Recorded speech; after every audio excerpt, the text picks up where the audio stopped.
Welcome everybody to tonight's lecture and discussion on the Galloway Clearances and the future of our land.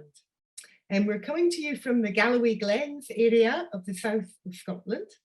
The Galloway Glens Landscape Partnership is a Heritage Lottery funded partnership that covers the area from Carstairs in the north down through the Kendee Valley to Castle Douglas and Kirkcudbright, and then out into the Solway Sea. The project involves a number of natural and cultural heritage projects that connect people to the land, including restoration, education, and even community forest buyouts. We are joined tonight by Claire Williamson, who is our Can You Dig It archaeologist, and Claire will be chairing questions tonight, and she's been wonderful, and you probably all know her already. We're joined also by Andrew Finn from the Scottish Land Commission. Andrew will be our second speaker. Just to give you a little bit of an intro to Andrew, he's chair of Scottish Land Commission, chair of the Crofting Commission. He's also an independent prison monitor within the HMIPS. Andrew has 30 years experience in leadership roles in private and public sector, third sectors, and he's particularly interested in strategic and cultural leadership. Andrew's previous public sector board roles include the Children's Hearing Scotland, chair of Cairngorms Community Park Authority, and chair of Scottish Natural Heritage and Scottish Canals. We're also delighted to be joined tonight by Professor Emeritus Sir Tom Devine, is regarded as Scotland's leading historian. He is the only scholar ever to be knighted for services to the study of Scottish history. Sir Tom is the author and editor of over 40 books, some of which are international bestsellers, and around 100 articles on a wide range of historical topics, for which he has been awarded a series of honorary degrees and prestigious prizes. The Times described him as close to the national bard as we have, and the Financial Times even described him as Scotland's most distinguished historian since Thomas Carlyle. And I should say that we're in Thomas Carlyle country tonight. Also welcome to the audience, and thank you for all the people who've joined us from Galloway, from south of Scotland, from Scotland, Europe and the world tonight. We have 500 guests joining us tonight. So I will pass you over to Tom.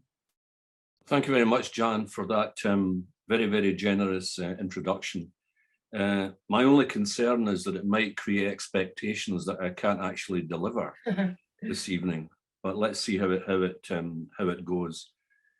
I think you did say in your advance publicity that my most recent book was called The Scottish Clearances, a history of the dispossessed from round about 1600 to 1900.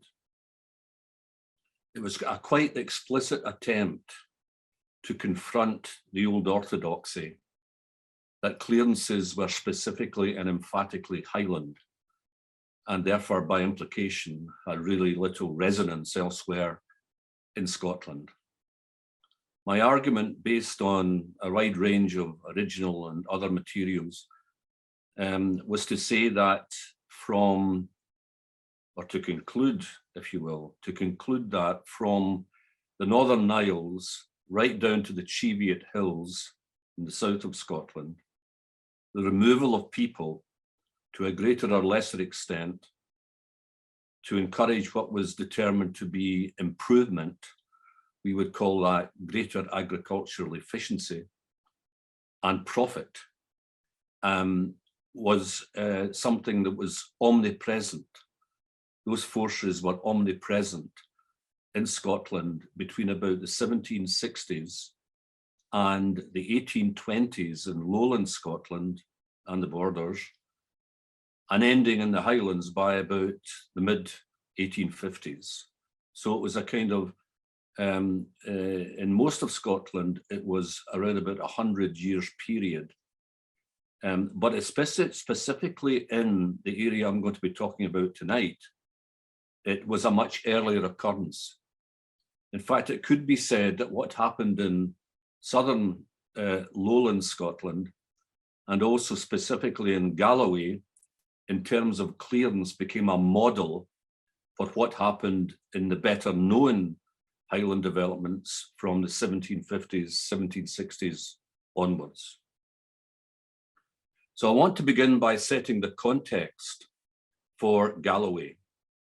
The reason I'm interested in this particular part of Scotland is not simply because it is a place of gorgeous beauty, and I visited it many times and have a great love for the area, but it's also because it, if you will, it's a microcosm of what was to happen later in lowland Scotland and indeed eventually in the Highlands. The lowland Scottish dynamic came from about the 1750s, 1760s, and just a little later in Gaeldom, the same kind of processes were going to occur. And of course, great achievement, great infamy, or fame, depending on your point of view. But there's another reason why Galloway is of considerable interest to the historian. Historians never use the word, or very rarely use the word unique, because there's hardly any episodes in human history which are unique. But certainly what occurred in Galloway in the 1720s, the period I'm going to be specifically focusing on, was distinctive.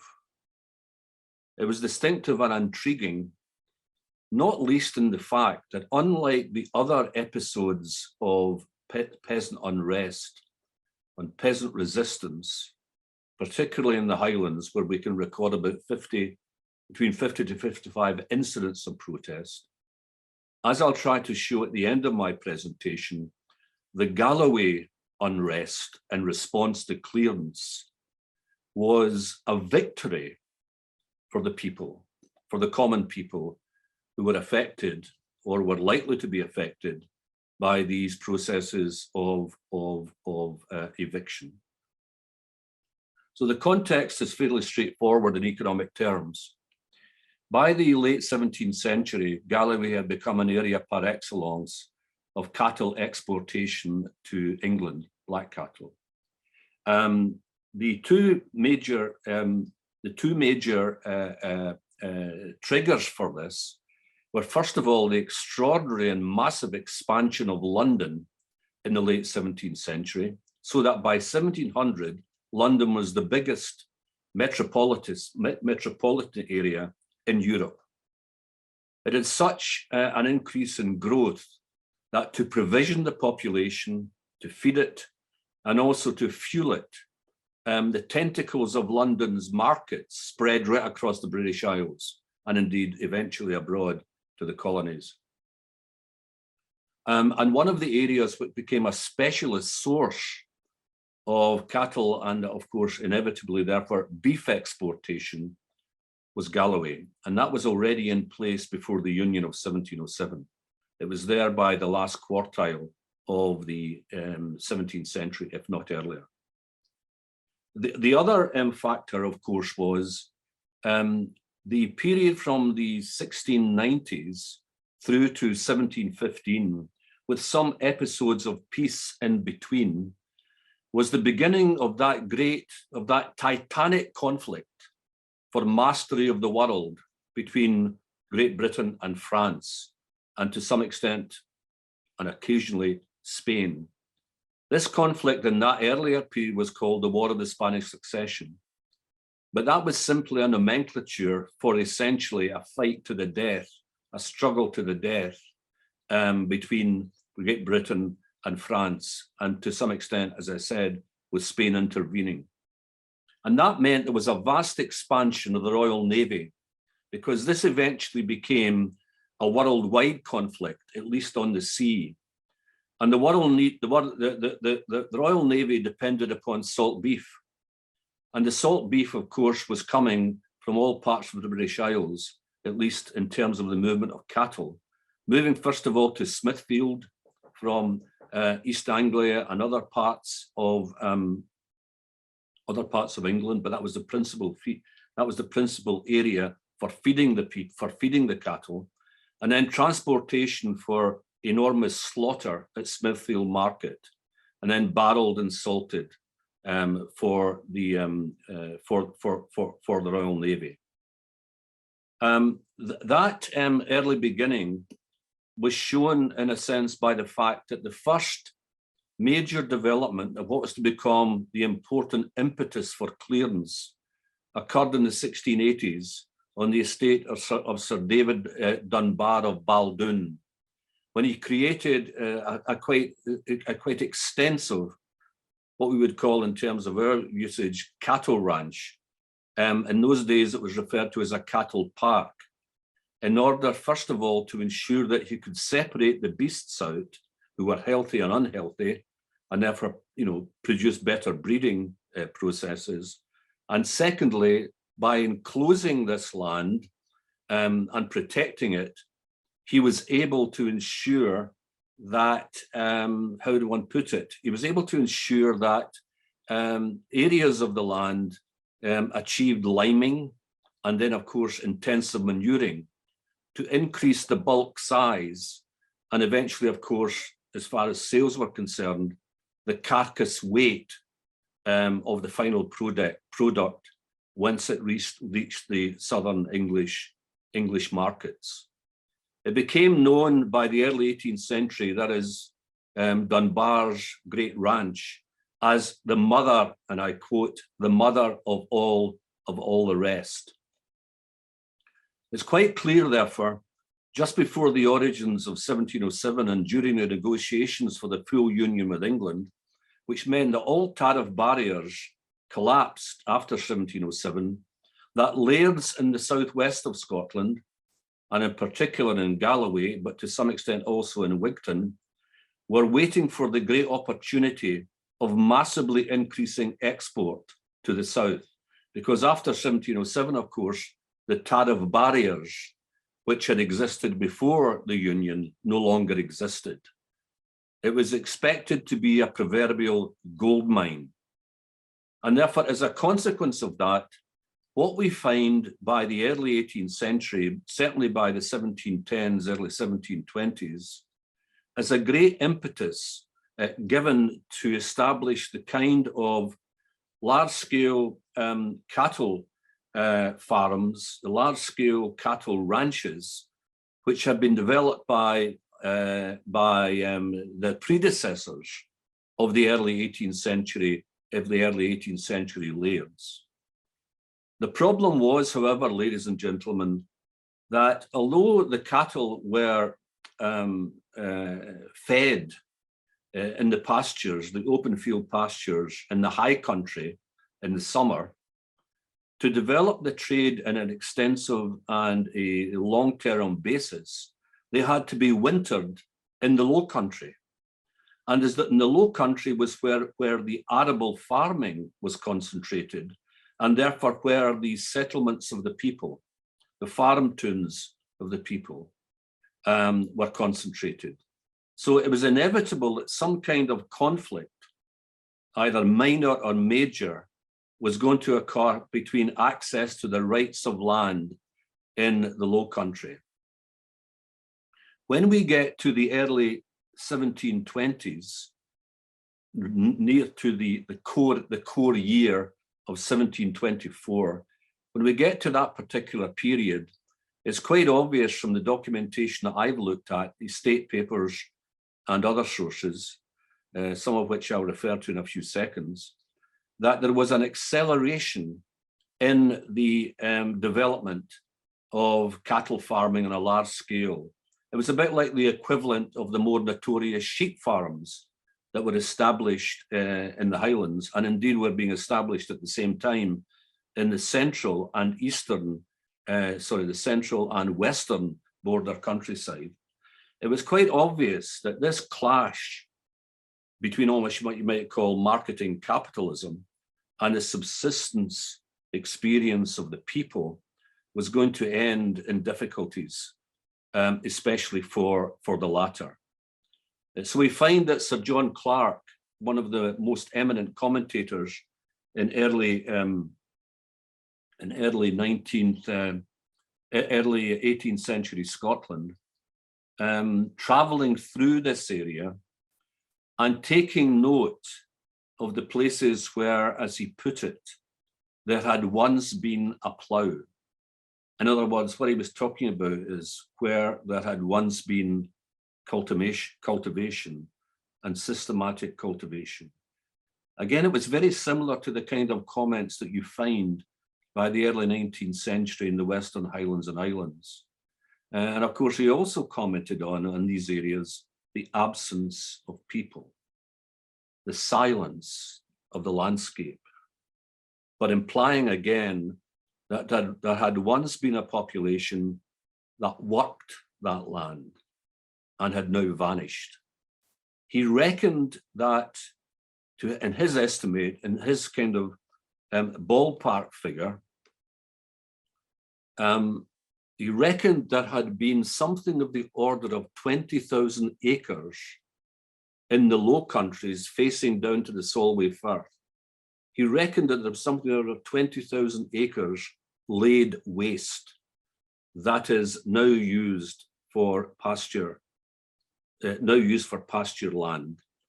And of course, being diked, that is covered by dry stone dikes, they were no longer available. These areas were no longer available for cultivation.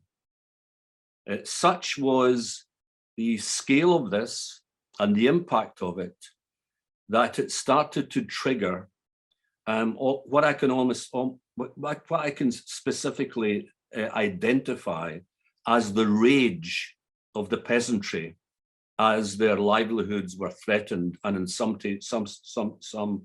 cases threatened mortally.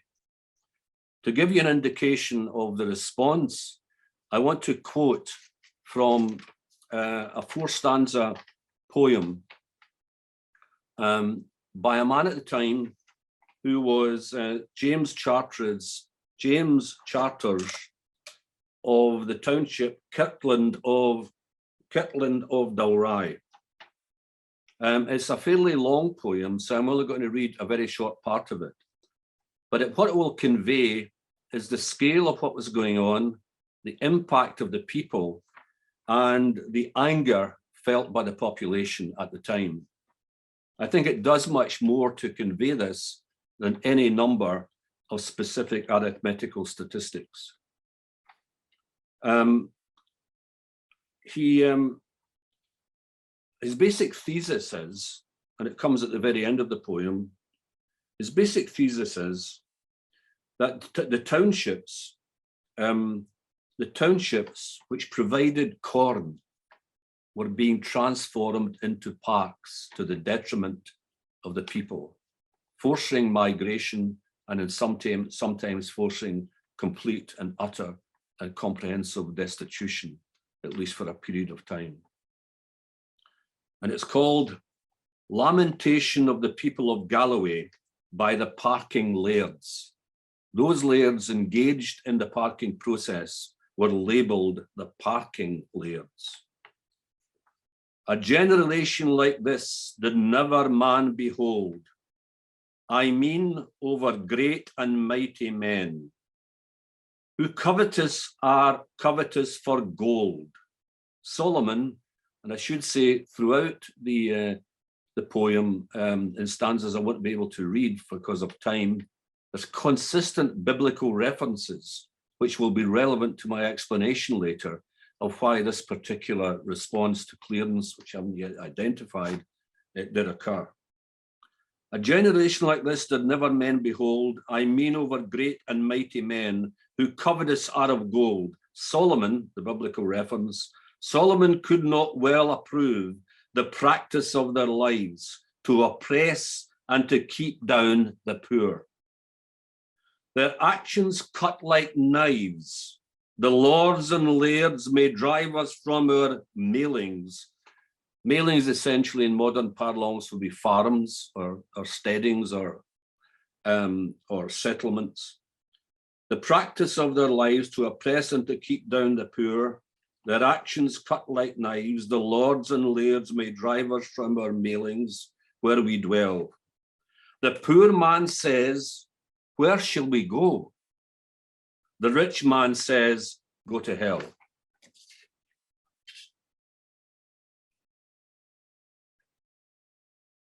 The next stage of what I want to tell you about is how people reacted to these processes.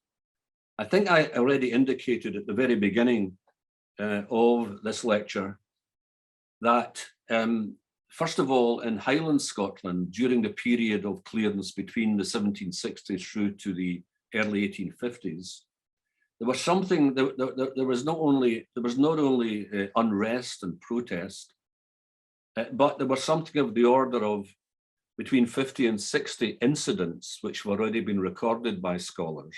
There may have been more. They were desperate reactions to what was happening to them. Almost invariably, they failed in terms of their aspiration to maintain their lands, because of course, the landowners had law on their side, and the legal process of eviction was first recorded in Scots law in the mid-16th century, just before the Reformation of 1560. And it laid out in very clear terms how the landowner had a right, especially at the end of the term of a lease or a tack, the landowner had the right to dismiss people who formerly occupied that land. And usually that right was invoked in Whitsun and spring because of some kind of spurious benevolence that meant that people were not being evicted during the winter months. It wasn't, in fact, until the 1880s, 50 years after the end of clearance nearly in the Highlands, that one finds the beginnings of the great crofting agitation, sometimes called the Crofters' War, which was a victory for the people and led to the Crofters Holding Act of 1886, which is regarded as the Magna Carta, even to this day, of the crofting population of the Northwest Highlands and Islands. But the thing about it is this: despite the fact there's no evidence at all of unrest or protest in the central lowlands of Scotland or in the northeast, despite the fact that loss of land was omnipresent there as well in the later 18th and early 19th centuries, despite the fact that loss of land, particularly for sheep farming, was omnipresent in the central and eastern borders, in the southwest, there was activated the best known protest movement in Scotland, in rural Scotland, before the great crofting agitation, which only took place in the Victorian era, in the last quartile of the 19th century, a goodly time later. And this protest has become known in the historiography as the Levellers' Revolt. The reason why it was called the Levellers' Revolt was because the aim of the protest was literally to dismantle the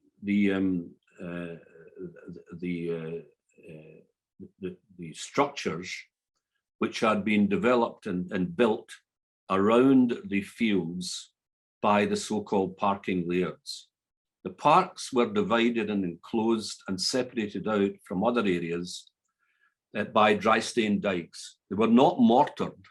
So in theory, at least, by the use of poles and other methodologies, if you like to call it that, they could be destroyed. And that was the aim of the Leveller movement. We know that very early on, in round about March 2000, and what we know is round about March 1723, a year before the thing became much more serious, there was beginnings of levelling in this part of the country, in this region that had been parked several of the landowners at the time in order to take full advantage of the booming English markets for their cattle. But it wasn't really until the fair at Kelton Hill, just south of Castle Douglas, the annual fair, that some tenants got together and decided to plan what can only be described as an uprising. It didn't happen immediately, but it did happen, or it became cemented during the winter months of 1723-24 by a bond of what was interestingly called a covenant, which harks back to the Covenanters of the 17th century, harks back to the National Covenant, the bond between the Presbyterian population, the Presbyterian people of Scotland, and God. So this bond, which was established in the early months of 1720, 1724, was a sacred agreement to do something. And the agreement was to start what can only be called an insurrection, a war against the parking lairds and against the structures that they had created. So between spring 1724 into the summer, and then eventually into the autumn of that year, a systematic process of assault on these dreaded structures, which were seen to be debilitating and were attacking the livelihood of the common people. It's extraordinary the scale of this, because as I said, we do have evidence of Highland protest, but it was usually a single township or a couple of townships which were reacting to the landowners' determination to remove them. It was reactive. The thing about this dynamic was it was proactive. It was carefully planned. The whole of the area was divided into sections led by, quote, captains, unquote. And that word captains goes right back to the Wars of the Covenant against Charles I in the 1640s. It goes right back to what I'll speak about in more detail later, the attempt by the people of Galloway, or at least the Presbyterian people of Galloway, to try and ensure that Dumfries in 1715 was protected from the armies of the Jacobites as they came south.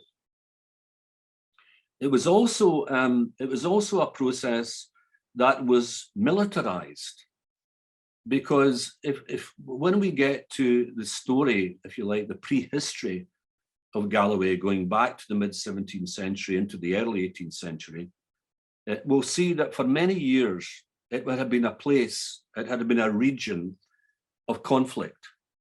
The result was that many men were used to the use of arms and kept arms. And as I said, many of them were active during the 1715 Jacobite Rising. So one of the essences of the Levellers' Revolt of the period I'm talking about, one of the essences of it was the number of muskets involved. It was not just pitchforks or staves. There was actually violent arms, muskets used extensively, because considerable numbers of those involved in the protest had military experience, or at least some form of military training in the past. And of course, this terrified, or at least led to an increase in great concern among the political and landed establishments. We know that the norm for the visitation of levellers in certain areas was, say, 300 to 400, usually at night, and usually both sexes, and also children. In other words, entire families involved in the process of taking down with poles at the very bottom of the anchors of the dikes, destroying them or trying to destroy them. But we also know that some of the groups, in terms of number, who became involved in this were up to 1,000 to 1,500 to 2,000 strong. Again, nothing like this outside particular townships, but in an extensive scale across a region had been ever experienced during the, certainly not outside war, during this period, and was never experienced during the rest of the lowland clearances outside Galloway into the 18th century. So the communications were extraordinary because notices of where to meet were pinned against the kirk doors so that people would be able to assemble, not having modern electronic forms of communication, and being aware that everybody in that era went to church. It was possible, therefore, to transmit information of where groups were going to meet to carry out this entirely illegal set of actions. And it's interesting that obviously so many ministers, not all of them, but so many ministers of the Church of Scotland were willing to allow their churches, or at least the doors of their churches, to be used for this particular purpose of communication. The other thing was a considerable command, if you like, of the sophistication of what was going on, because in no way could these groups be regarded as reactionaries.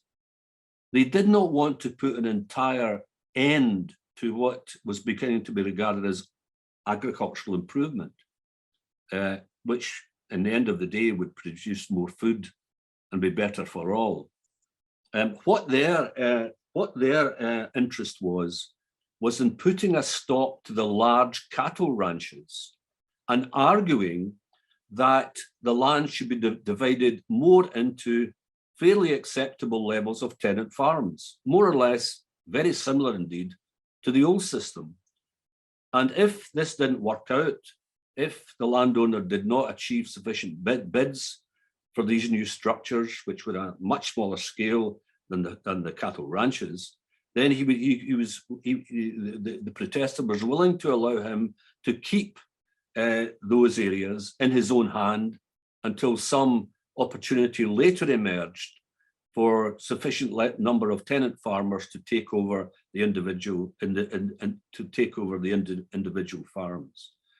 My own view is that this fact, not absolute or comprehensive opposition to modernity, but an attempt almost to compromise the nature of the old world, the nature of land being spread among many tenants, settlements, and farmsteadings, or males, as they put it in the statement I made out earlier, in the poem I made out earlier. A compromise between that and creating huge cattle latifundia, which could only result in depopulation of the area, and at the same time, mass destitution for those who remained. I think there's little doubt that that particular approach managed to attract considerable sympathy from outside the region of levelling in Edinburgh and indeed as far south as London. Because of the propaganda methodology, not only did notice of this, of what was going on in Galloway, become apparent in Edinburgh, the great newspaper of the time in Edinburgh, the Caledonian Mercury, had a number of regular reports on what was occurring in Galloway. It came to the notice even of the authorities in London. King George I himself was interested in what was going on, because, and again, something that will become apparent later as I go through near to the end of the presentation, So many of these levelers were completely committed to the Hanoverian succession. They were Presbyterians committed and against, of course, the great enemy, the Stuarts, who during the late 17th, early 18th century, through the series of Jacobite risings, were trying to conduct a counter-revolution. So the next phase, of course, is the response of the authorities. This was lawlessness writ large. The normal structures of law were the kirk sessions, the baron courts, the sheriff courts, justices of the peace. So there's a whole penumbra of structures in Galloway which could have activated a response to this, what essentially was regarded by some as rural terrorism. But unfortunately, such was the scale of the unrest that that was not possible. The local forces of law and order were impotent or virtually impotent. And so the army had to be called in from the capital city of Edinburgh. And in due course, 6 to 8 troops of dragoons were settled in the Galloway area to try and bring some form of order to what was essentially becoming almost an insurrection against the forces of law and order, and against those, of course, who were pivotal to the forces of law and order, the landed hierarchy of Galloway. By the end, end of 2024, it was quite clear that the iron fist of the military had been successful. And those ringleaders and others who had engaged in this monstrosity, as one of the sheriffs of the area called it, were summoned before, were imprisoned, and summoned before the court in the toll house in Kirkcudbright. It's very interesting what happened then. Any other criminality of this scale and this seriousness, of this gravity, would almost certainly have ended either in execution for those guilty or for transportation across the seas to His Majesty's dominions in America. But neither happened, because in the first hand, the processes occurred through civil actions, not through criminal actions. And at the same time as that occurred, the penalties were limited to fines. Fines, of course, which for the very poor who were responsible, or mainly poor who were responsible for these activities, could not be paid. It was almost as if, in relation to this plebeian revolt, this plebeian attack on the structures of landed society and law and order, that the landowners and the political establishment were determined to try and reduce the situation back to harmony by appeasement, a form of appeasement. I'm now moving towards the last 5 minutes or so, the conclusion of this narrative. The problem was, of course, that the issues had not been settled. The issues of that had caused, which had triggered the uprising, had not been settled. So it then begs the question, why was it that people rebelled in this way?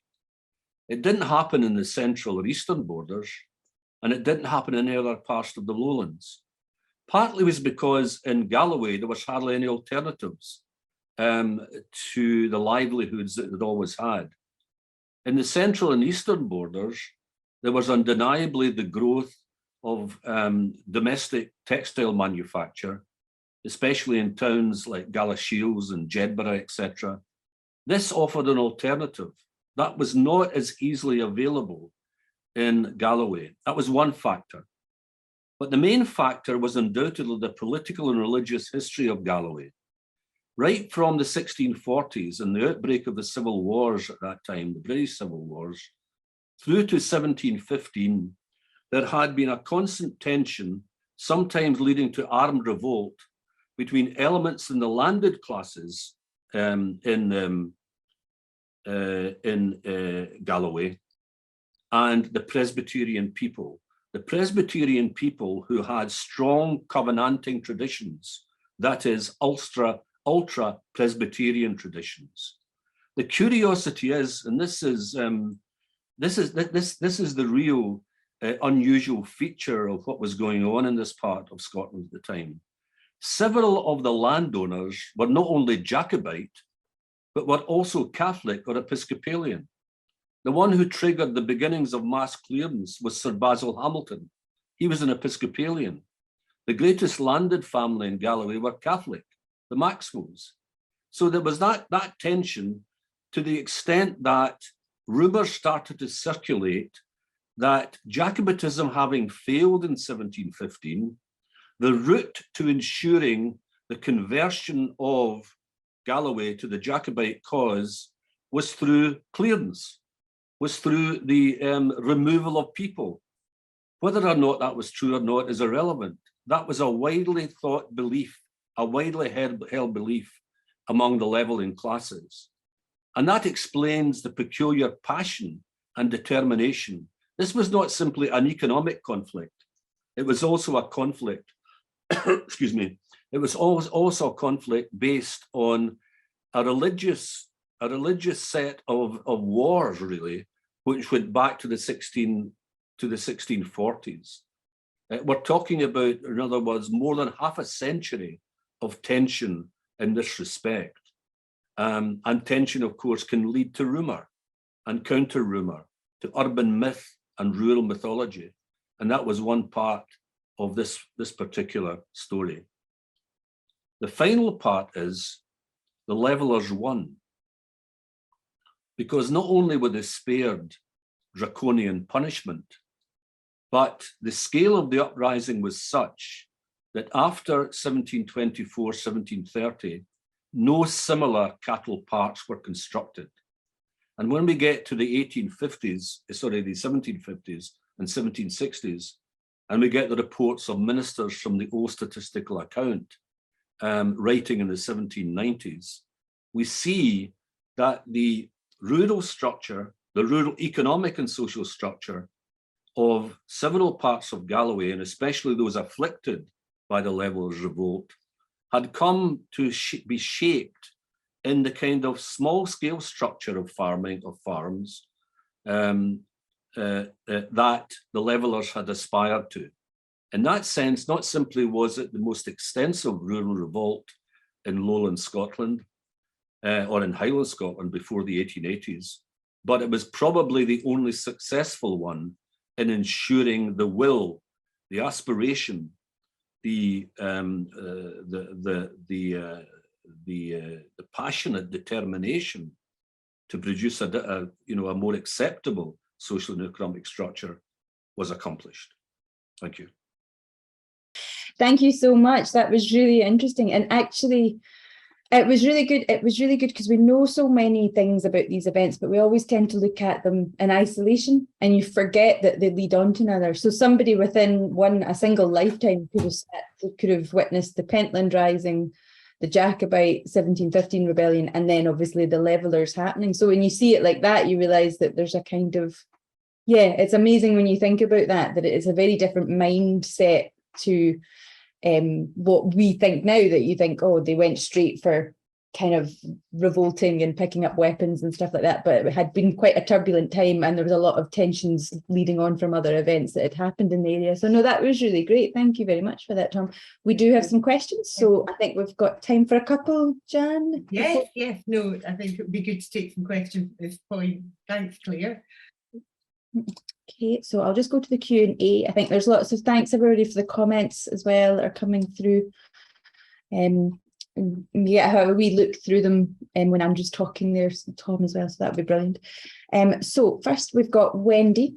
Wendy was asking, was there cattle ranches south of the border in Cumbria, Northumberland, Pennines, and down into Yorkshire, or across into Wales and Cornwall, or was it just in Scotland? No, I mean, obviously they would vary regionally and locally, but where there was opportunity for pastoral husbandry, that is essentially, in the terms of that period, sheep husbandry or cattle husbandry. The most effective and efficient and low-cost method of doing it was in terms of scale. So just in the same way as the big sheep farms in the central border areas, and then eventually in the Highlands, 1 shepherd to 600 sheep.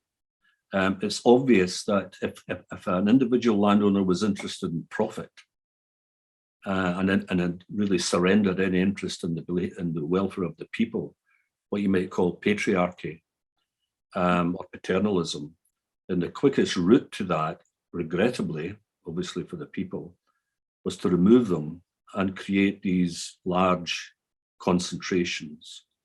But again, although I cannot claim any expertise in Wales or Northern England in this respect, certainly in Scotland, whereas these processes occurred throughout Scotland, nothing like this occurred anywhere else except in southwest Scotland. And clearly, the religious factor, the political factor, was what made the experience of that part of Scotland distinctive. And therefore that helps to explain the distinctive nature of the Levellers report. Thank you. Thanks, William. Rachel was asking, where were the troops of dragoons settled in the area to try to suppress the Levellers, please? Well, the classic methodology in that period, because it was a form of punishment as well, the classic methodology was to board them with families. The word board is euphemistic. They were simply, the troops would be, if there was no garrisons like, fortifications or castles or whatever around, they would simply be, especially in winter, of course, they would be accommodated with families. And the families would also be forced to, encouraged, maybe another euphemism, to feed them. Mm-hmm. That was the classic approach before the 19th century, when a more professionalized army was developed, not only in the UK, but really across Europe. But living off the land continued right through until the 20th century. Some people might actually say it's still with us in terms of the horrors that are going on in Ukraine at the moment. Mm-hmm. No, that's true. And we've got a question from a person called McNabb, or possibly Laurie, saying, hi there, we all miss Alistair Livingston, local historian who died in 2018. His writings on the Levellers were known locally. Wonder if Sir Tom has seen them. Did these contribute to national understanding of the Levellers? Yes, I absolutely know, and regret, very much regret. I never knew Alistair, actually, never met him. I knew his supervisor, who is actually gone as well, Ted Cowan, and I read the obituary, or at least the death notice of Mr. Livingston, and his MPhil thesis at Glasgow University is a major contribution to understanding the Leveller phenomenon in that period. I think it's just a pity that, I mean, I've read the thesis, obviously. It needs a bit of editing, but it's just a pity that somebody would not take it over and convert it into a publishable book form. It's about, from recollection, it's about, because it's not a doctorate, it's a master's thesis. It's about 90 plus pages long, and it could therefore even be extended longer. So it might be the sort of thing that an interested graduate student could do. I mean, most of the research is there. There's a bit of tweaking having to be done here and there and the like, but it should be published in revised form. Yeah, I can share a link to but yeah, I think there is a link to it. Anybody can read it online. But because Glasgow University do publish their theses online after a period of time, as long as the author tries to ensure that they're not published before he or she has got the chance to transform them into articles or book form. So yes, he has been the pioneer. Yeah, he's done a lot for the area. I think many kind of done a lot of stuff for Castle Douglas history as well, which is amazing. We've got an anonymous question. Is there any intention, which is actually a good point, to mark the 300th anniversary of Kelton Hill? Not that I'm aware of, but I mean, it's the sort of thing that the local community, because it will have to come from the region or the local communities of the area. It's not the sort of thing that an outsider like myself, living far north in the town of Hamilton, could easily. I mean, obviously, if anybody wanted to invite me to contribute to how such a thing could take place. But what I've tried to stress by contextualizing, because this is the way to separate out antiquarianism from history. You've got to place the phenomenon I've been describing in its context. Yeah. Not only its historical context, but its context within the nation, regionally, and even in Europe. I mean, just earlier on today, I was rereading the great study of French peasantry, or at least an area of French peasantry, Pierre Goubert, now dead a few years ago, Beauvais et les Beauvaisiers au XVIIe siècle, where he's got the fantastic one-liner, no peasant willingly gives up his land, be it only half a furrow. In English, in French, of course. and so the thing about it is this, that this is not simply a historical experience, specific and very interesting to the people who live in Galloway. It's also an historical experience which is much more general resonance. And of course, you will find odd references to the Galloway Levellers in Scottish history books. But I don't think, or what I was trying to do, to present it in a way to demonstrate that it's got much wider significance than just something that happened in a particular part of Scotland and is remembered by people in that part of Scotland. No, that's great. Thank you. There was a question in the chat box from Bernard. Were there any connections or influences on the Galloway clearances from across the short water in Ireland? The thing is, the connections between Galloway and Ireland were massive historically. And in fact, one of the big issues and controversies was the importation in the 17th century, or illegal importation of Irish cattle, etc. And of course, many of those who settled, substantial numbers of those who settled in Ulster in the 17th century were from the southwest of Scotland, right up through Western Ayrshire into southern Argyll. So the connections were very considerable.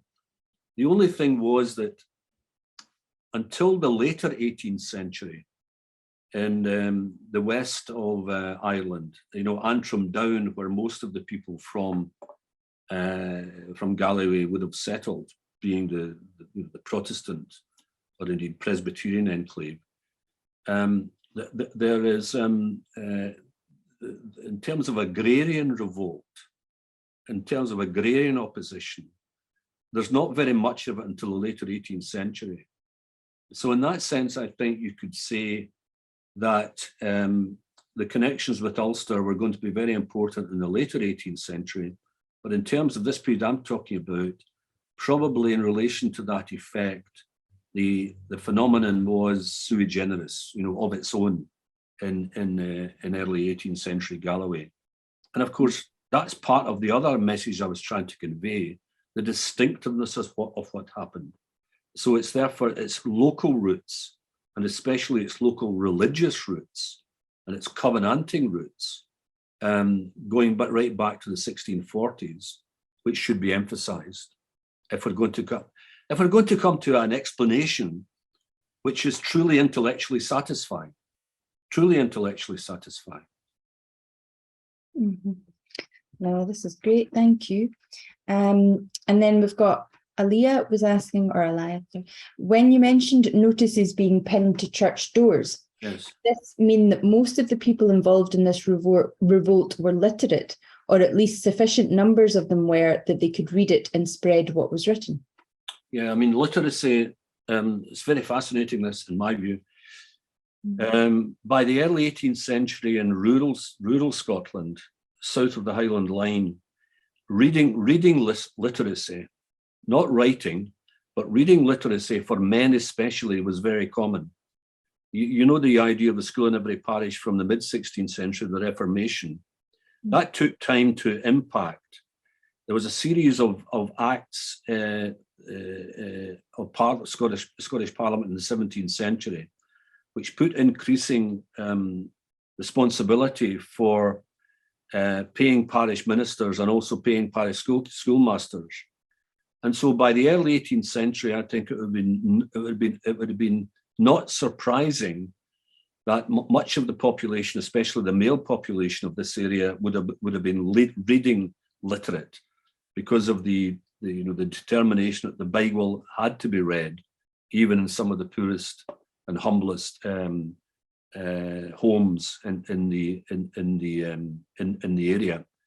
But the related thing was this: there was obviously some ministers, either who had been removed from their livings for covenanting behaviour, or who were still in them and who were loyal to the levellers.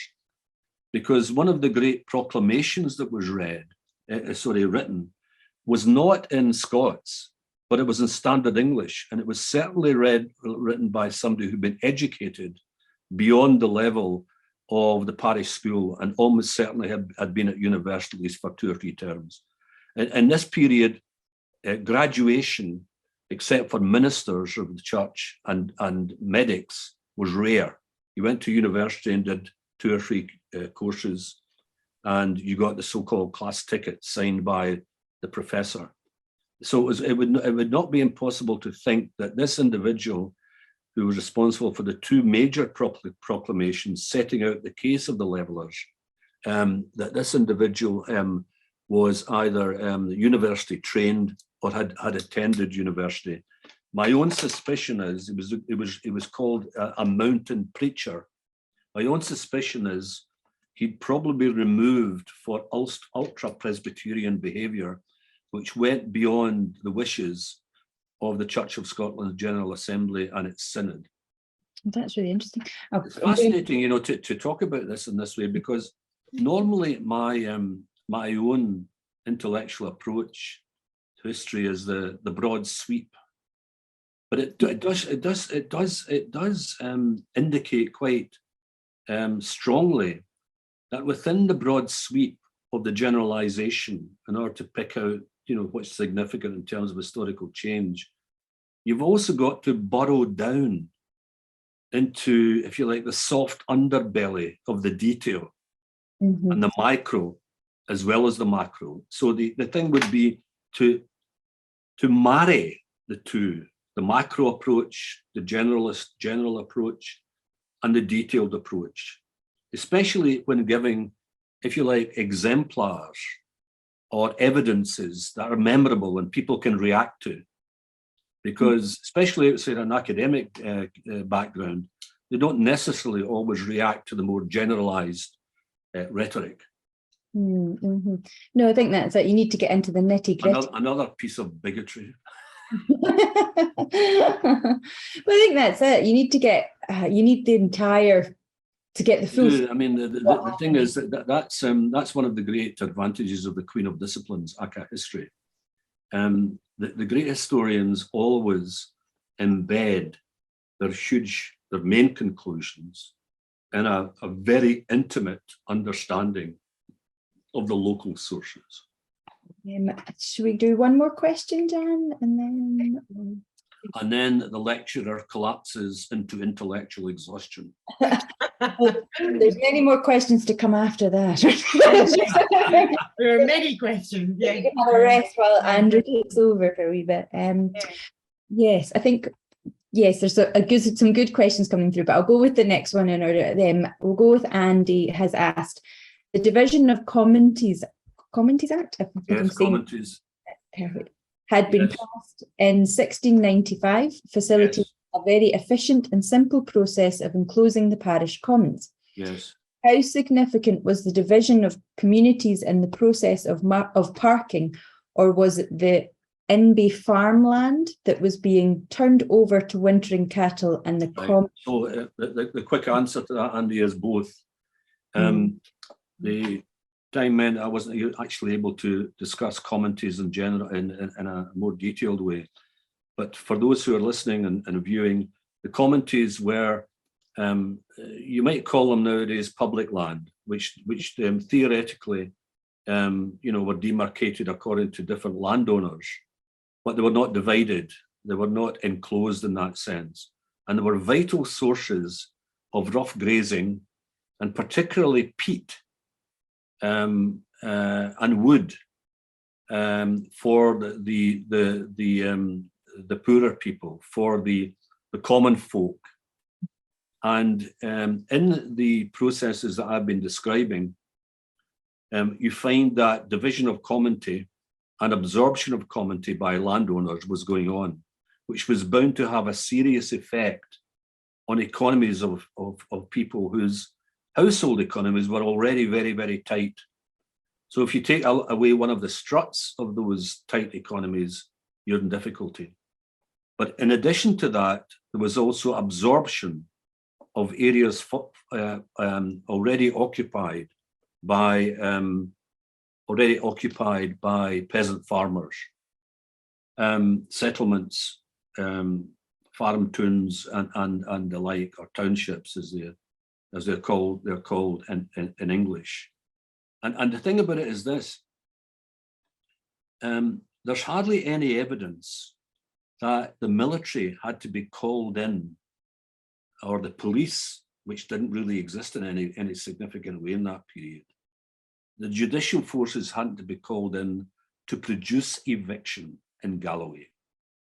That was done in a more subtle way, because in that period and in that area, probably most leases were for something of the order of 5, 6, 7, 8 years. Eventually, they became common as 21 years or 19 years, but not in that period. So all the proprietor had to do will wait until the lease lapsed and then clear. And that's why you find sometimes that individual farms are held without a lease until all the other leases have collapsed. So you produce the collective expropriation of people. You see, unlike one of the areas I'm studying at the moment, France, 3/4 of French peasants in the 17th and early 18th centuries were proprietors. They actually held their land as proprietors, as not entirely owners, but as semi-owners. Whereas in Britain, and particularly in England and Scotland, the pattern was landowners leased land to tenants. So this is the background, the entire background, if you like, the fundamental background to clearance. Because if there had been peasant proprietorship, it would have been much more difficult to evict, much more difficult to dislodge. But if the landowner could, as he did do, treat his estate like a chessboard by waiting for leases to lapse, or even indeed evicting because tenants had broken the terms of the lease, then that explains why, unlike Scandinavia, unlike France, and even unlike some of the German states in the 18th century, there was no mass clearance of the type that we experienced earlier in England and then in Scotland from the late 17th century through to the 1850s. which completely remade the landscape of Scotland. And that is the landscape we have to this day, with a few telephone pylons and motor cars going in. But essentially, this landscape that we see in rural Scotland and in Highland Scotland was made between the early 18th century and the early 19th century. It's absolutely fascinating. Yeah. Not only a tremendous revolution in social structure and economic structure, but an extraordinary transformation of the land itself. When Neil Asherson reviewed my Clearances book, he described it, what it would be like for a young man who had left Ayrshire when he was about 12, 13, to seek his fortune in Glasgow. Coming back to his parish in Ayrshire 40, 50 years later, he would never have recognised it. Yeah, absolutely. Yeah. Sir Tom, thank you so much. That was incredibly fascinating, informative, and I think it's throwing up many questions which unfortunately we're not going to be able to get to at this point, because we're moving on to our next speaker. We're going to find out more about the present and the future opportunities of community land ownership. So I want to introduce Andrew Finn, who's chair of the Scottish Land Commission. We'll take some more questions after Andrew's talk. Thank you very much indeed, Jan. I have to say I'm rather flattered and slightly embarrassed to be a supporting act of the great Tom Devine. My father would be pretty astonished if he was still alive, but there you go. And actually this, there's a wonderful link in what's just been said, because I think the 2 points that we really need to think about this evening are, first of all, that land ownership, land use, landscape are a consequence of our history. They're not some sort of random thing. And secondly, what our children, what our grandchildren and great-grandchildren and so on and so forth will inherit will be a consequence of what we do now. So we've got a huge responsibility. And we've also got a huge opportunity. We've got an opportunity to think about that and think through what we want to leave to future generations. So land reform, and this is going to be a brief gallop, forgive me. I could talk for hours and bore everybody, but I'll keep it brief. Land reform is about a lot of things. Most people know that land reform is about the fact that we have completely unregulated concentration of land ownership in Scotland. 460 odd people own half of Scotland. That's astonishing. 460 divided by 2.5 million, which is roughly half the population, will give you the percentage. And crucially, unlike almost anywhere else in Europe, if you've got a big checkbook, you can buy a chunk of land and you can pretty much do what you like. And in fact, a foreign landowner in Scotland said to me recently, because I asked him, I said, why do you own all this land in Scotland? And he said, well, because I can do things here I can't do at home. It's pretty straightforward. So we have this remarkably unregulated approach. Land reform is also, and has always been, about the way in which we manage tenancies of one sort or another. It still is. The legislation in 2016 was very much about tenant farming, among other things, and a crofting is probably one of our best known acts of land reform. If we look forward, land reform is going to be about carbon sequestration and how we actually manage the way that we use our land to sequester carbon. Whose carbon is it? Whose land is it? Who should share in that value? A very topical issue in land reform for many Scots is the fact that actually sitting on large chunks of vacant and derelict land are owners who are not doing anything with it, and they are blighting communities. Go through to the west of Scotland in particular, but you can see it even around small towns.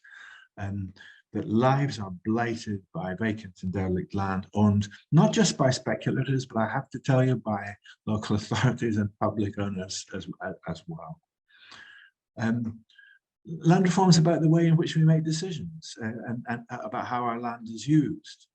It's also about compulsory powers. Compulsory purchase is what well known. We've made recommendations about compulsory sale orders as well. Why shouldn't it be the case that the people, the state, should in some circumstances be able to require people to sell land?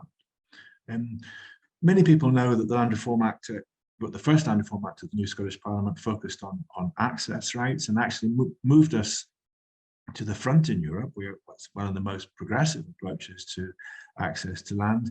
But there are new challenges, new ways of using, new ways of accessing land, not just paddle boards with electric bikes and all the rest of it. So that will continue to be a live issue.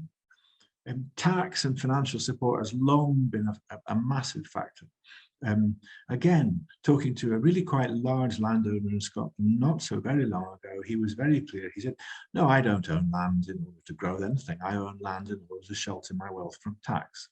Quite frank, quite straightforward. 53% of the nation's wealth is held in land. Relatively little of that is taxed. Another very topical issue is housing. It isn't as straightforward as some people claim. It isn't only about access to land for housing, but it is a big factor. In many other parts of Europe, the state or the local authority decides what land is brought forward for housing. In this country, we have to wait for the landowner to decide what they will or will not bring forward for housing, and then we decide whether to give them planning consent or not. So we've published, and that's what that cover is, we've published a report suggesting something where actually the people through local or national government take a more proactive role in deciding what land is brought forward for housing. Community ownership, much talked about, and much talked about in the context of land. I just make the point with that picture that actually increasingly community ownership in Scotland is becoming about all sorts of different assets actually, and new legislation coming on stream on asset transfer and so on is enabling that to happen. It's remarkable. And just lastly, that's actually a picture of my granny's hut and the hutting movement. Some of you will know about it, but the whole business of the way in which we own land, we govern decision makings around land, the way tenancies are structured. In Scotland, we are relatively unimaginative compared to other parts, particularly in Northern Europe, where you may well have multi-layered governance and ownership structures where different interests own different rights. Probably the nearest we get to that in Scotland is common grazings on crofting, where you have different interests. But it's an area where there's a great deal more we could do. So the Land Commission is really a very new body, established in 2017 by the Scottish Parliament. It's a very small body. We're there to provide advice, mainly to government, but not entirely. We cover the whole of Scotland. We're only about a dozen or so staff, so it's pretty small. And really what government wants from us is to think the unthinkable without a doubt, but to do so in a sensible, evidence-driven way. And that's what we have attempted to do. We've attempted to be radical, but we've attempted to be radical in a pragmatic manner, perhaps is the way to look at it. An absolutely fundamental concept now in Scotland, and it was put into law in 2016, an unambiguous concept is that with land rights go responsibilities. And that, I think, is going to underpin land reform over the coming decades. I think it's going to become more and more important. This idea that you can own, well, I think actually the concept of land ownership will disappear, and we will increasingly talk about the different rights in land that people own. But if you're going to own those rights, then you take on responsibilities too. The two cannot be separated. And that, I think, underpins, I'm going to focus just for the last bit of this, I'm going to focus particularly on the role of local people in all of this, because I think, increasingly parliamentarians, voters are asking the question, well, whose land is this? Is it our land? Is it her land? Is it his land?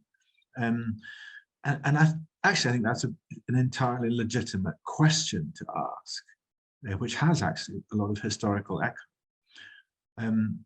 So in the 2017 Act, 1617 Act, the whole business of community engagement in land use decision making was given legal basis, and I'll say a wee bit more about that because that's important. Secondly, we're about to see a new land reform bill published, and we're about to see that tackling head on the power that goes with land ownership. and the need to share that power, modulate that power, regulate that power in the interests of local communities. And thirdly, I think we will continue to see quite a bit of momentum on community ownership. I'll just say a wee bit more about these things. So community engagement first.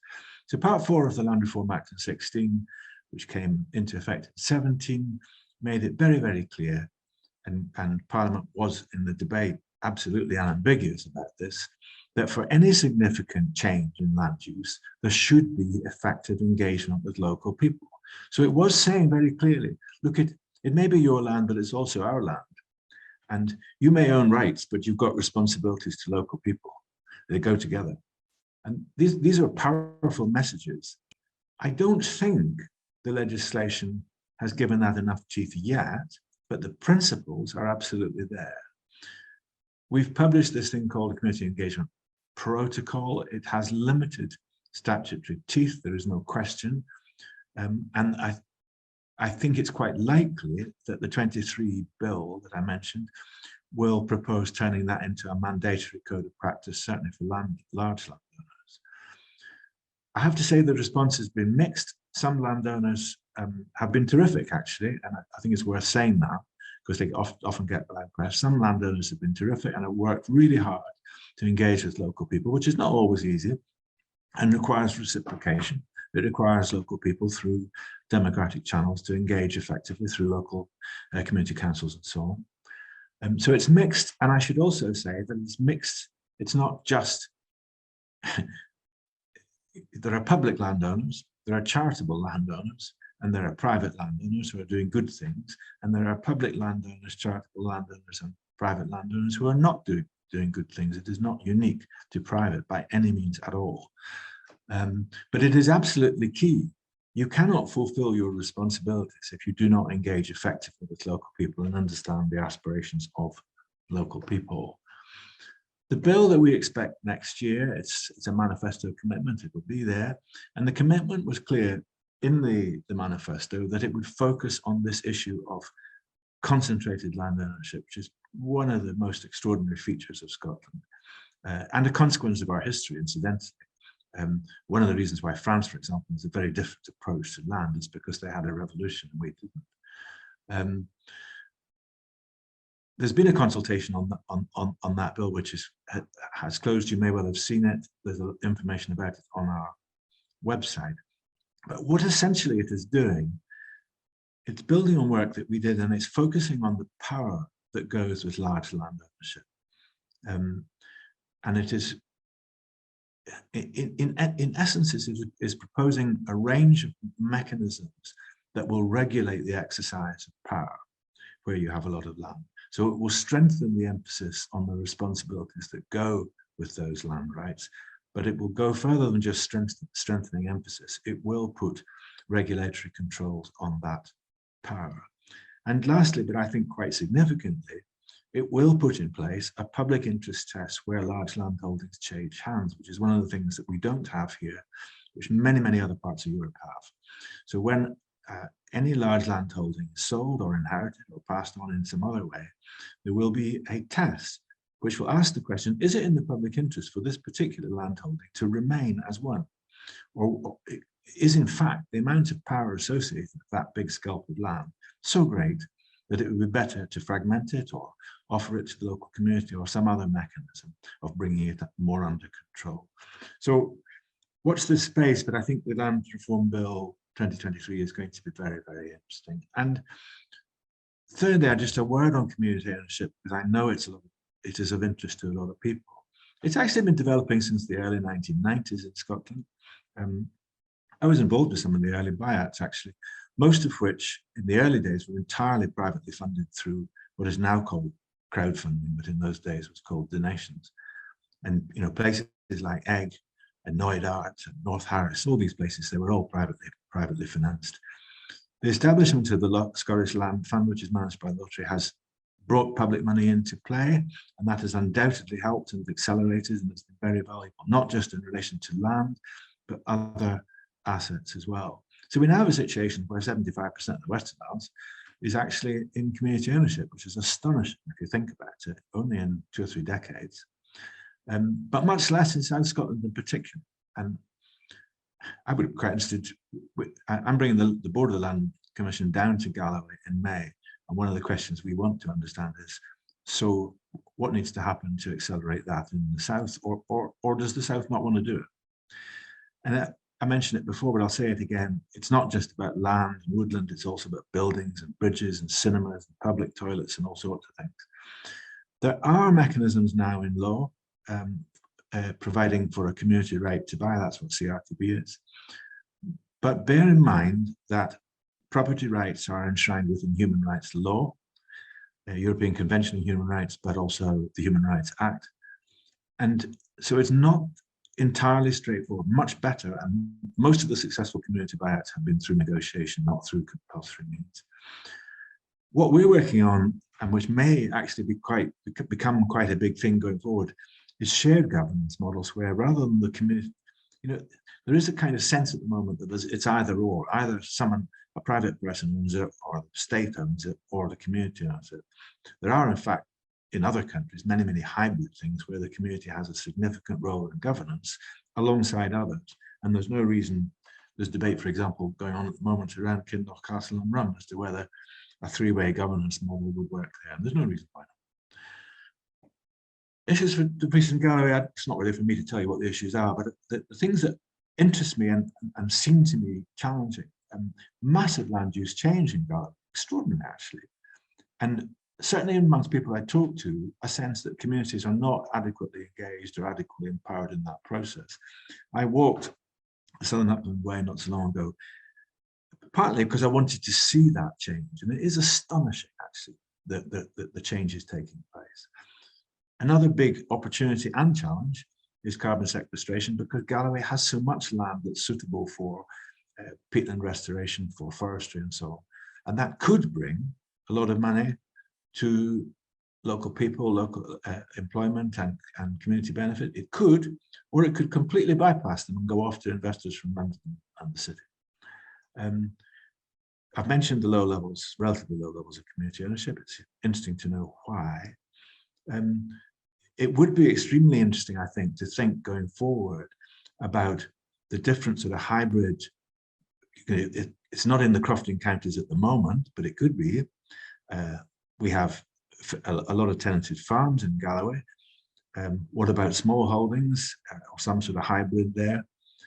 And all of that, I think, needs to reflect the fact that Galloway is Galloway. It's not the Borders and it's not the Highlands. And so it needs to reflect what, these differences. There is no one land reform size that fits the whole of Scotland.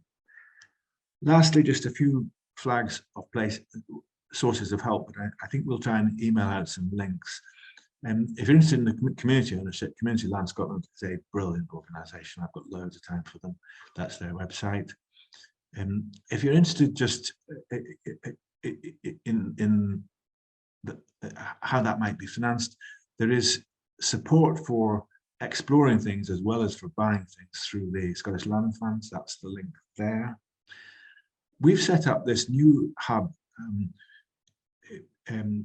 through social media to try and enable different communities to share their experiences. And there's some great stuff there actually already about the way in which different communities have gone about things in different ways. It's not all about ownership by any means.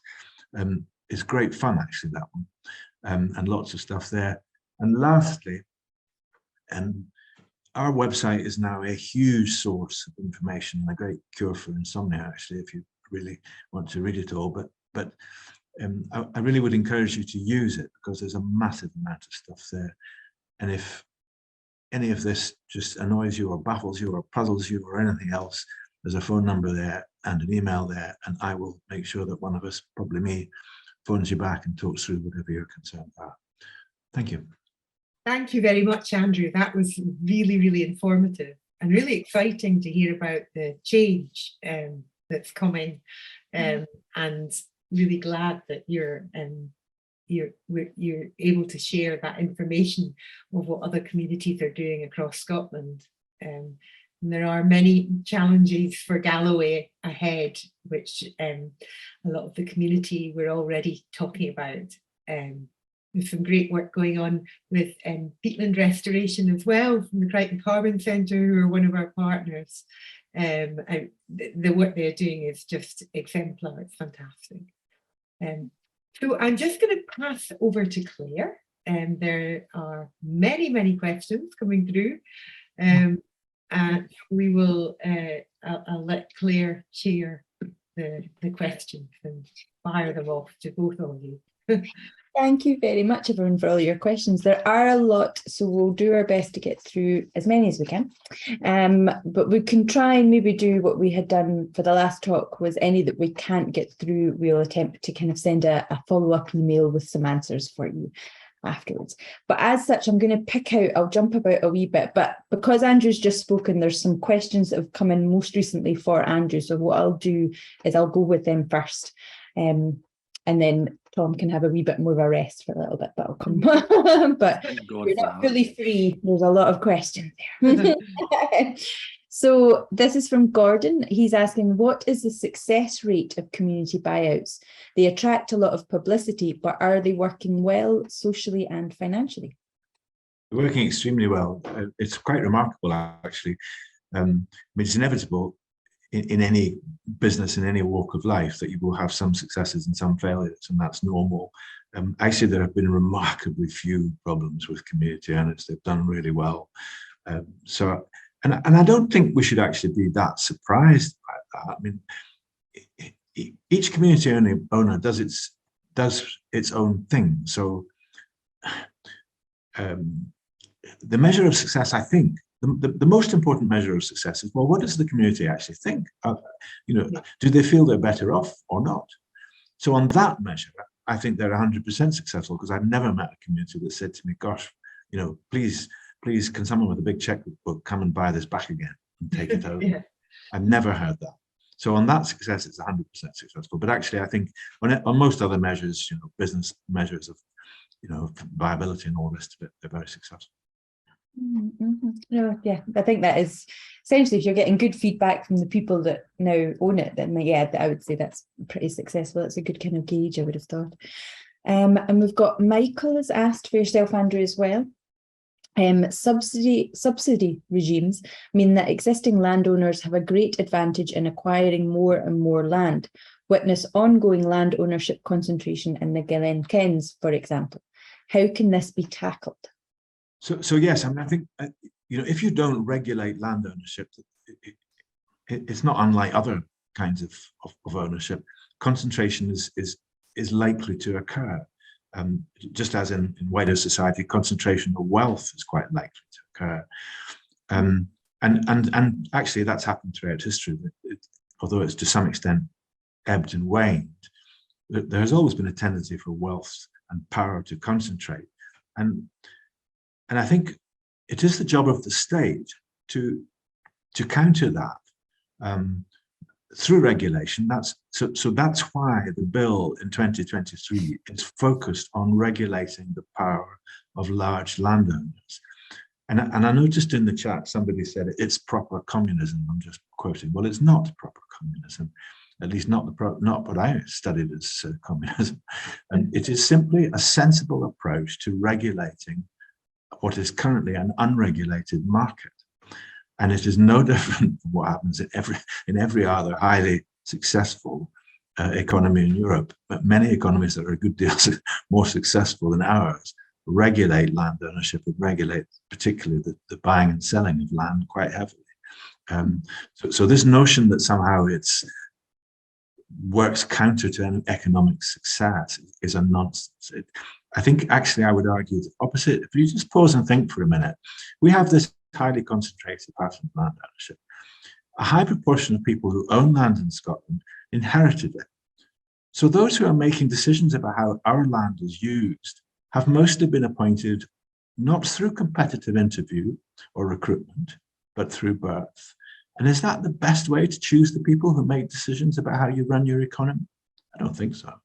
No, that's good. And actually, I'll jump a little bit jump a question just because that might tie in quite well for yourself, Andrew, is that somebody, an anonymous question came in saying, is there a country that we should seek to emulate? Is there a single example of what you see as the most equitable and balanced approach to land ownership and use? No, I can be quite brief on this one. So we've done a lot of work. If we had more money, we'd probably do more work around the world, but particularly in Europe.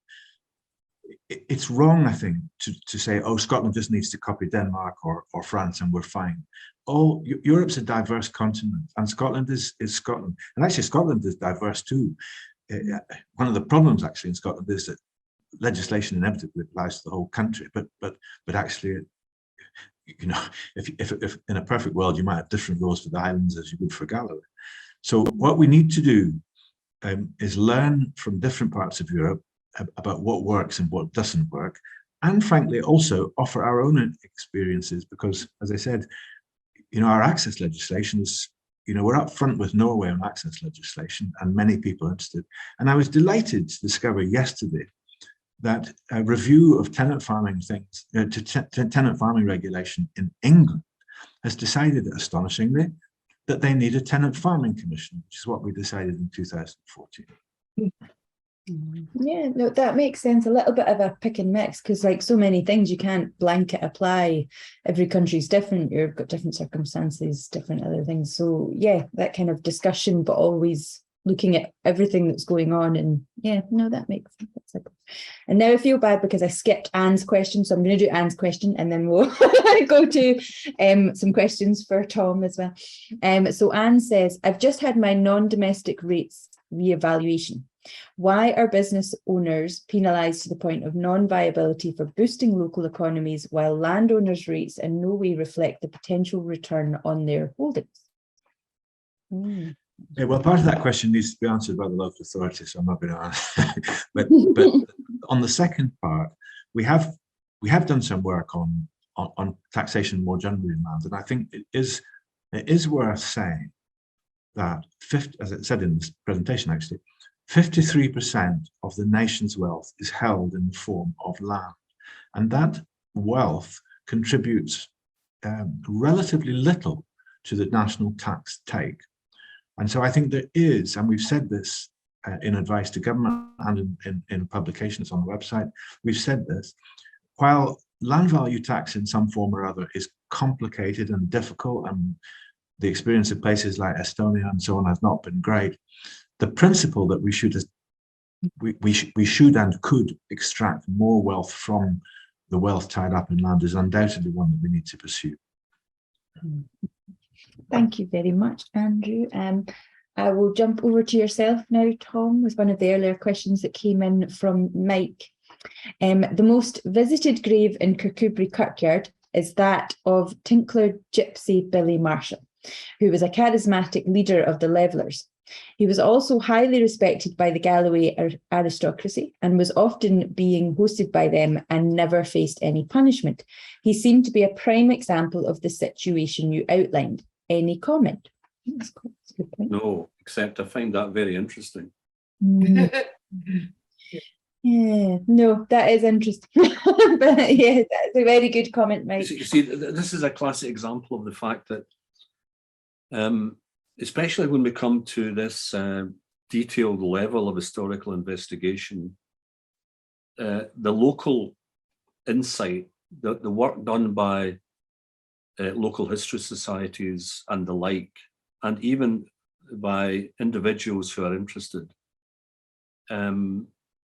especially in terms of what I would call non-documentary evidence, not exactly hearsay, but oral tradition passed down, not necessarily all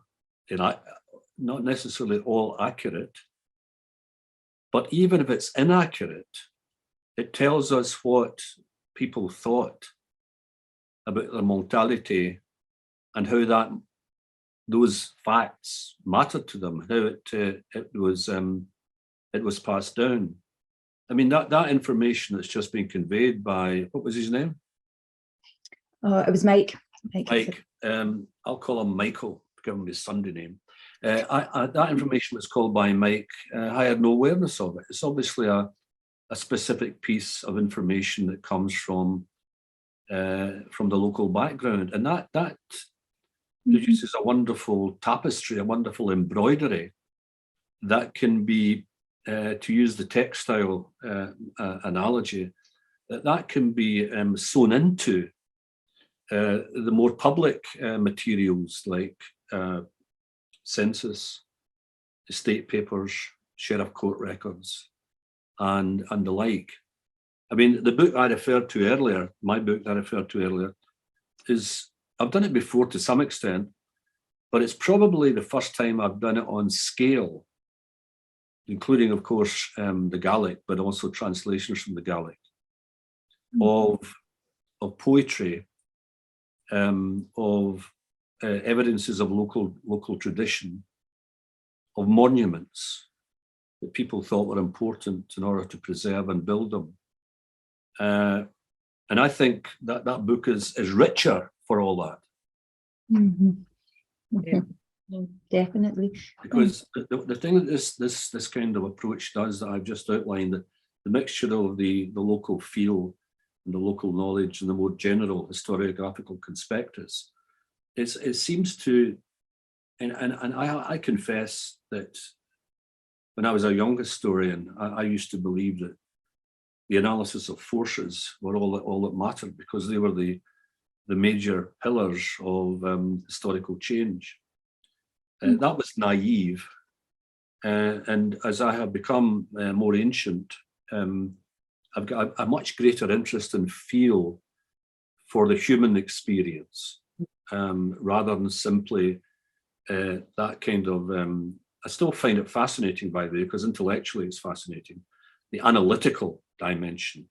But I think I now believe that if you can move the kind of information we've just received, and there's lots of it in localities, and mesh it with the academic information, then you've got a kind of double whammy.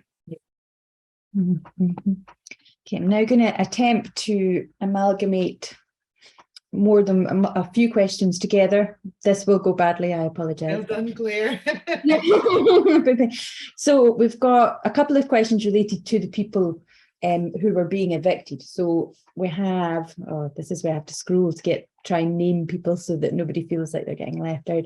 But we have Alison was asking, were there many people evicted from Galloway? It sounds as if there hadn't been. But to a kind of second part to that question is... Can I take the first part first? Yeah. One of the ways you can, or at least in a book I wrote some years ago called The Great Highland Famine, I tried to measure the level of eviction by looking at the sheriff court processes. It was an unbelievably enormous task, to the extent I had 2 research assistants working on it.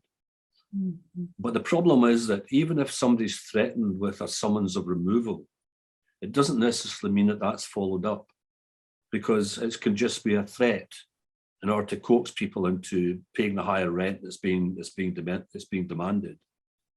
And there's also so many of those processes of eviction that didn't actually go to law. So you're missing that out as well. So unfortunately, it is not possible, period, historically, to be precise about the levels. I mean, people have asked me, especially in transmissions and lectures I've given in North America and Australasia, how many people were evicted in Highland Scotland? Impossible to answer. I would never, ever indicate in my historical work something that cannot actually be at least approximately indicated by evidential research. So the question has been asked, it's impossible to tell exactly how, but if you put that statement made by Sir John Clarke with some of the evidences we have from the documentation together, it is not an insubstantial number of people who were either removed or were threatened with removal. Because the other thing about it is this, that I concentrated on 1723, 24, 25, but we know that these larger farms were being created from the late 17th century. Regrettably, to use a phrase I've used in another book of mine recently, the book on Recovering Scotland's Slavery Past, much of this is lost to history. All I would say is, in relation to the population of the time, then the levels of eviction were considerable. And those which were much better documented, that is outside Galloway, and the depopulation, the loss of people in central and eastern borders, we can actually get a greater fix on that because of the first statistical account. In the first statistical account, they provide evidence of the population of individual parishes from Webster's census, private census taken in the 1750s, and right down to the first parish account by the local parish ministers in the early 1790s, and then on to the census of 1801. Huge falls in population in all of the parishes affected, leading therefore, of course, to movement into the bigger villages, mainly based on textile work, and into the burgeoning towns like Galashiels and Jedburgh. It's exactly the same thing happens in the lowlands. One of the reasons why there's very little in the way of Highland type rebellion or vigorous response, protest, if you will, is that there were opportunities elsewhere when people were threatened with removal. Sadly, in many parts of the Highlands, that wasn't the case. They had to go and maybe travel long distances or even across the Atlantic. And what makes, of course, just one last thing, what makes the historical discipline, in my view, so fascinating is it doesn't have all the answers. You know, you've got to be the proverbial detective, try and get to as close to the truth as possible. The only problem is that history is a big, big demanding mistress. And so there's a lot of legwork in archives and libraries to be done, which fortunately my colleagues in social science, like geography, anthropology, economics, etc., don't have to do. That's why it is such a demanding subject as well as a fascinating one. I was just going to say, in relation to Andy's presentation, which I much enjoyed. I've got two questions really from one is a kind of personal one because I've got a personal interest in it, and the other one is more general because I think also, I think as you mentioned, the historical discussion that I gave can be quite relevant to understanding how we got to where we are. But I'm reminded of the great Irish Land Reform Acts of the late 19th century. And I'm certain that they were triggered partly by the politicization, which eventually ended up in the Free State, you know, the Irish Free State in the early 1920s. But the great historian of English land ownership, now long dead, F.M.L. Thompson, in his book on English land ownership, actually in the 19th century, he referred to the Irish landed class in the 1880s and 1890s being put through, as he put it, the mincing machine of Irish land reform. Could that not be done in Scotia with these big estates? And that, by the way, I'm not a communist. The other question, Andy, is this. I've got a personal interest because I've been given advice from at least the cultural and historical perspective to the takeover, the community buyout of the island of Ulva off the coast of Mull. Do you have any idea how it's going? So just quickly on Ireland. So Ireland exemplifies, the difference between Ireland and Scotland exemplifies the point that, you know, today as a consequence of our history and without going into a lot of detail, Ireland had, some would argue, a more progressive approach to land reform some time ago, which has left us with a different countryside, a different landscape, actually, given we're talking about a landscape partnership, and a different economy. And many of the things that happened in Ireland could certainly happen. In fact, there was a very serious debate only 2 or 3 years ago about a right to buy for tenant farmers, which was one of the things that happened in Ireland. It didn't happen here. The Human Rights Act makes some of those things more difficult now than they were, but I know there's The talk legal about context are completely transformed. it is in the transformed. 19th century, excuse me. Yeah, and that's what puts out there. Ulva is amazing. Very, very early days. It's one hell of an ambitious project, but so far so remarkable. Actually, well worth going to see. You know, the population rising, building new houses, a sense of confidence, a sense of optimism. Yes. That is pretty much the exact opposite Yes, of where they were. I remember very soon after the buyout, going across in the wee boat from Mull to Ulva, and the boatman who knew me said, "I've got something for you," and he put his hand in his pocket and took out a key. "This is the key to the big house, Professor. Do you want to go up and examine it?" I said, "Yes, of course." And it was like the Marie Celeste, you know, bottle after bottle of brandy and whiskey and wine, of course, which I avoided, and almost, you know, a daily paper on the table. It's almost as if the landowner had just decided to take, obviously, the most valuable thing, and let's just go. That was the Howard family. But he'd left the brandy and the whiskey and everything. Not only the brandy, but let me go through them. Yeah, A half-full can of lager. Want any more? No. Anyway, right, okay, back to some more questions. Yeah, we had a couple following on from earlier ones. It was Noreen asking, where did the people go? So this is the evicted people from the lowlands. Do we know where they went? And also there was a question now that I have to find again from Graham, that was it, who says that he had assumed that 2 of his ancestors who disappeared from farming communities sometime in early mid-1700s, then appearing in the Carolinas in the late 1700s, had possibly been deported, but that now seems not to be the case. Question is, did many people who were displaced decide to go to the colonies? So that kind of made yes, absolutely. One of the, you know, because what we're dealing with in Scotland, I mean, in some ways it's quite similar to England, but England's process of this rural transformation was evolutionary. The Scottish process was absolutely radical and revolutionary. It was catalytic.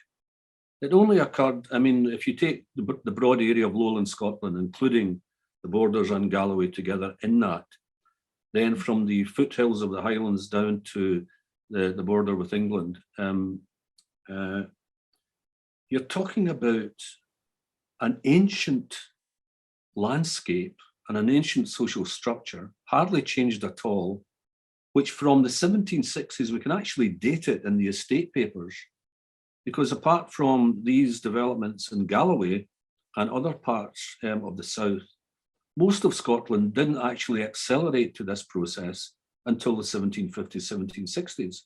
And then by the 1830s, it's virtually over. So the result of that is that if it's such an unprecedented and massive change in historical social structure, you're going to get huge migrations. I mean, I remember, for example, using when I teaching undergraduates several years ago, Europe, the US Army Air Force photograph of Europe by night. In other words, showing the urban concentrations. And there's 3 remarkable blobs or sandwiches of light across Western Europe. First is the Ruhr arching into Belgium. The second is what used to be called the Black Country, although in this context it's the Light Country, from London up to the Midlands. But the most remarkable of all is Scotia, is London, is Scotland. The Forth Clyde Valley, light, showing the urbanization of that area. Beyond that, complete darkness, because remember, this is taken in space or from space, so it's macro. And then the other part further south, again in darkness. That process of concentration in our Forth Clyde Valley area occurred through history. and it especially occurred in the 18th and early 19th centuries. So people were moving to towns, to villages, to England, to the European connection had stopped. The Irish connection to Ulster was still going on to some extent in the 18th century. And of course, eventually, globally. So if you want to find out more about this and ensure that my 10 grandchildren, all disadvantaged, get the royalties for it, the book that covers this period is called To the Ends of the Earth, because it's meant to show that the Scottish migration was not simply imperial, not simply to the empire, it was global. It touched every part of this, virtually every part of this planet, except for perhaps very east part of Europe. But even there were Scottish doctors, physicians, engineers, and soldiers. So when you ask the question, where did they go to some extent, when you got the improvements in sailing routes, and especially when you got, by the early 19th century, even more effective forms of sea communication, they went everywhere. So it's very, very difficult to trace them, but also they migrated internally. One of my theses is that the Scots were massively mobile across the globe because they were also mobile at home. So movement within the nation, in a sense, was the preparatory stage until movement out. So eventually, when you get to the late 19th century, which is well outside our period, steam propulsion was such that a third of Scots who went to the USA in the 1880s and 1890s returned. It was almost as if the movement between towns and villages and cities in Scotland was then, pivoted across the Atlantic, because you could get home, you could take a return ticket if the trade cycle was up in parts of the USA and down in Scotland, and then the reverse, you could come back. Sorry, this is boring. I mean, it's well outside what I should be talking about. We don't mind. It's not boring at all. Thank you so much. It all fits into painting the picture, and yeah, no, it's fantastic. I was wondering, I noticed there was a number of questions linked to the environment ecology. So Andrew, I was wondering, you talked about responsibilities in your talk. There was somebody talking about the spread of mega dairies, excavation of slurry tanks, and pollution of waterways, and also, so that obviously there is a balance between agriculture and ecology and the role of land ownership in all of that. Can the state intervene to ensure that the landscape of Galloway is farmed in a ecologically sensitive, balanced way? I was interested in that. I saw that comment about the dairies. I mean, it's wrong to give the impression that there is no regulation in the countryside. Yes. There is regulation. Planning legislation is the one that's best known. It's locally democratically accountable in every local authority is a planning authority, except for the national parks. So if you're not happy with what the planning authority is doing, go and beat a path to your councillor's door. It's quite strong advice. And Nature Scot and Scottish Environment Protection Agency have some powers as well. So it'd be wrong to say that it's not regulated. I think the issue is whether what is happening in our countryside actually reflects what local communities want to happen. And that's well, for one thing, that's often more localized than the current regulatory systems. And for another, I'm not entirely persuaded that, actually until you properly engage with people about a particular issue, you're not going to know. Regulations, law, and such like, will only get you so far. So the 2016 Act said landowners must engage with local communities on any significant land use change. But having said that, it didn't provide much in the way of teeth for enforcing that.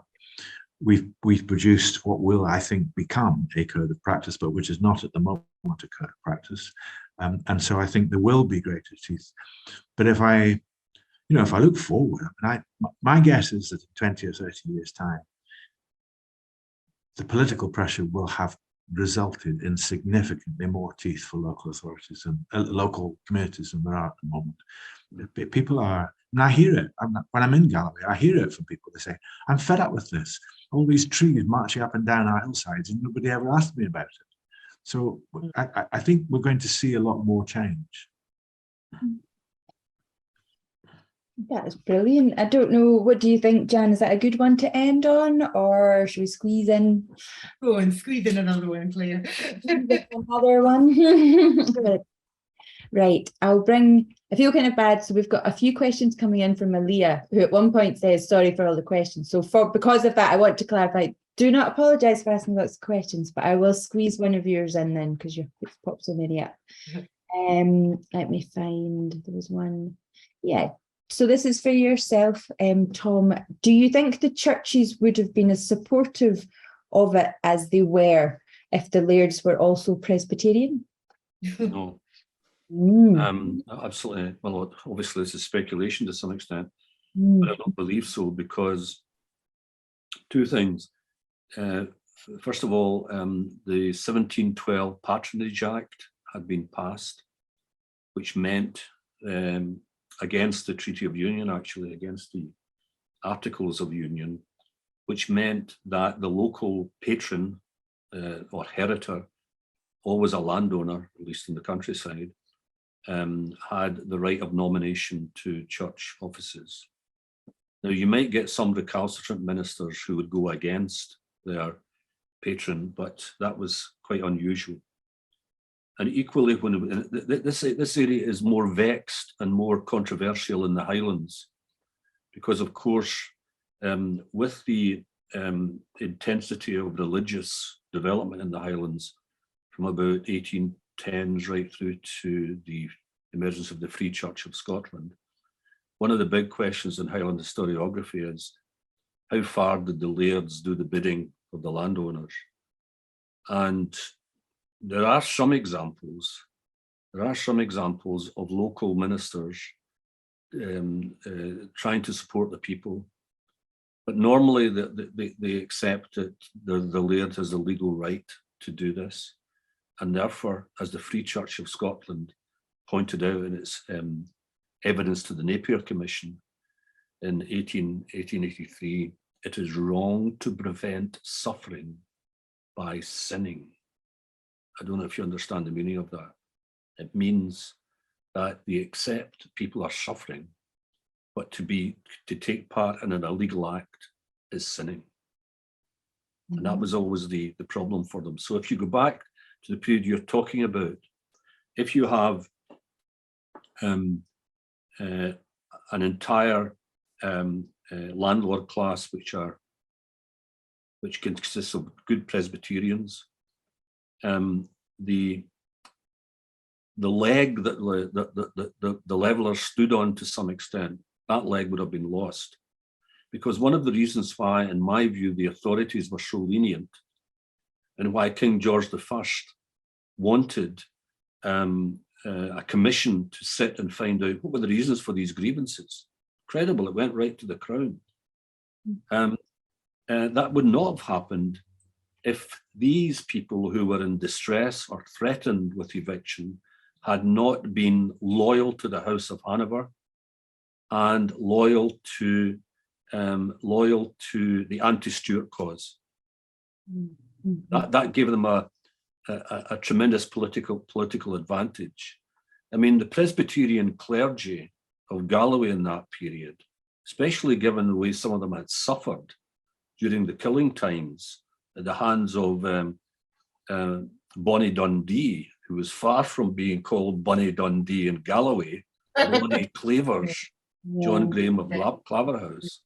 That suffering that had been going on since the beginning of the reign of Charles II and into that of James II and VII, meant, you know, it hardened the mentality of these ministers in a particular way. In the same way as that constant hostility to the Stuarts and to the local landowners who favoured them had almost created a mentality among some of the tenantry, at least in parts of Galloway, a mentality of persistent insurrection. They were not prepared to have it. Here we have it. That's a good one to end on, I think. Yeah. That was Very good. Thank you. Thank you. I'll pass over to Tom. Just to say thank you so much to our speakers tonight. Thank you so much Sir Tom Devine for joining us. And I think that there'll be a lot of interest out of the conversation tonight. So if there's anybody out there that wants to feedback to Galloway Glens, any ideas or questions, then please do so, and we'll try our best to answer them. And Andrew, thank you so much for bringing us up to speed on where we are. Really exciting developments happening, and it'll be really interesting to see what happens in the future. And Claire, thank you so much again. That we've had an enormous amount of questions, all really, really interesting. I wish we could stay here till midnight, but unfortunately we can't. But thank you so much for chairing that discussion. So we're going to say goodnight from Galloway Glens. Our next talk is in January. Is go onto our website and find out more about that. It has a wee link with Burns's wee mouse story. So you can check that out. And thank you to everybody for joining us and for your continued support of this cultural and environmental programme. Thank you so much.